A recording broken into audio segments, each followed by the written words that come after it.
अस्सलाम वालेकुम। हम लोग गोल्ड को वीकली एनालिसिस करने जा रहे हैं जो कि वैलिड होगा 7 जून से लेके 13 जून तक।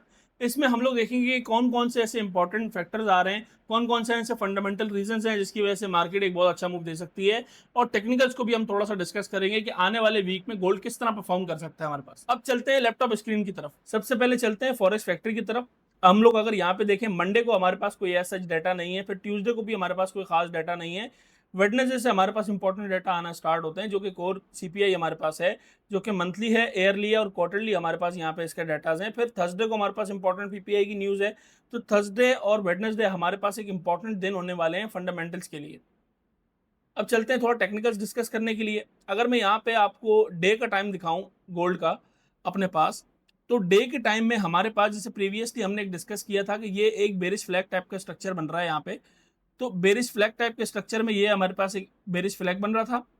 तो इसमें इस टाइप के स्ट्रक्चर में हमारे पास जितना ये एरिया है उतना ही आगे ये एरिया होना था। तो प्रीवियसली अभी एनालिसिस में हमने यही कहा था कि गोल्ड को हमने सेल साइड पे एक देखना है, मार्केट में बाइंग इस तरफ से अभी नहीं है फिल वक्त। अगर मैं यहाँ पे अपने पास कि अगर हम लोग इस तरह से एक ट्रेंड लाइन लगाएं अपने पास यहाँ से डे की, तो जब तक हमारे पास अगर मैं कहूँ ये हमारे पास ट्रेंड लाइन जब तक ब्रेक नहीं होती, तो जब तक हम मार्केट को सेल ही अपने पास यहाँ पे कंसिडर करेंगे। मगर यहाँ पे हम लोग अगर देखें तो एक इम्पॉर्टेंट हमारे पास एक जोन है।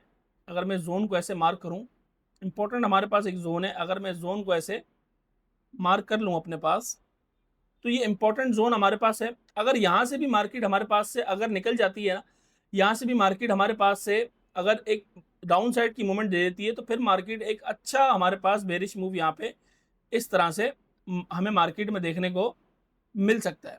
मगर इसके बरक्स अगर हम लोगों को यहाँ से इसकी कोई डिमांड नज़र आई, यहाँ से अगर इसकी कोई डिमांड इस तरह से नज़र आई, तो फिर मार्केट पहले अगर यहाँ से ऐसे आके इस ट्रेंड लाइन को अगर ब्रेकआउट करती है, तो फिर मार्केट एक कंटिन्यू हो सकती है बुलिश साइड पे हमारे पास।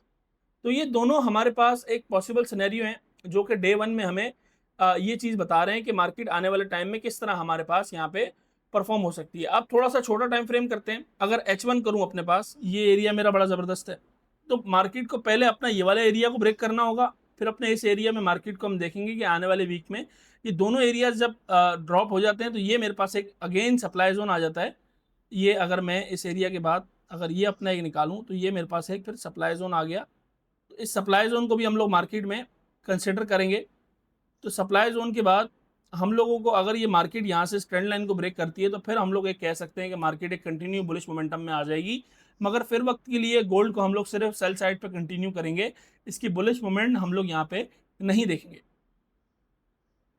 यहाँ के शॉर्ट वीकली एनालिसिस के लिए फॉलो फॉर मोर।